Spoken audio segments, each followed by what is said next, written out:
నిన్నటి రోజు ఆంధ్రప్రదేశ్ ముఖ్యమంత్రి నారా చంద్రబాబు నాయుడు గారు మడకసిరకు రావడం చాలా సంతోషం. ఒక ప్రభుత్వ కార్యక్రమాన్ని చాలా సాదాసీదాగా బలవంతపు తరలింపు లేకుండా ఆ సభను నిర్వహించడం చాలా సంతోషంగా ఉంది.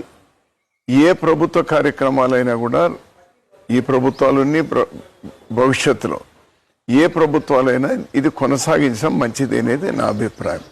కారణం ఏమంటే ఒకప్పుడు జనం తరలింపు అవసరం, ఎందుకంటే ఈ ప్రసార మాధ్యమాలు లేనప్పుడు, ఇప్పుడు ఈ సోషల్ మీడియా కానీ ఎలక్ట్రానిక్ మీడియా ఉన్నప్పుడు ప్రపంచమంతా చూడొచ్చు. 10 మందితో జరిపిన ఇష్యూ ప్రపంచమంతా తెలపచ్చు.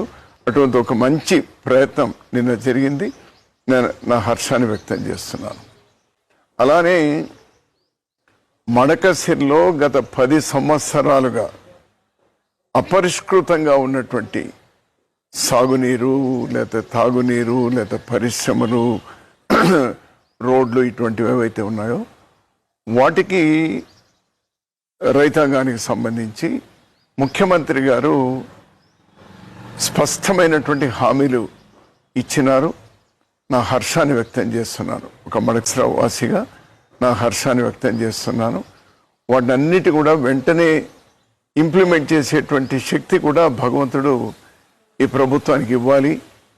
మడకసిరిలో గత 10 సంవత్సరాలుగా పెండింగ్ ఉన్నటువంటివన్నీ పరిష్కారం కావాలి అని నేను కోరుతా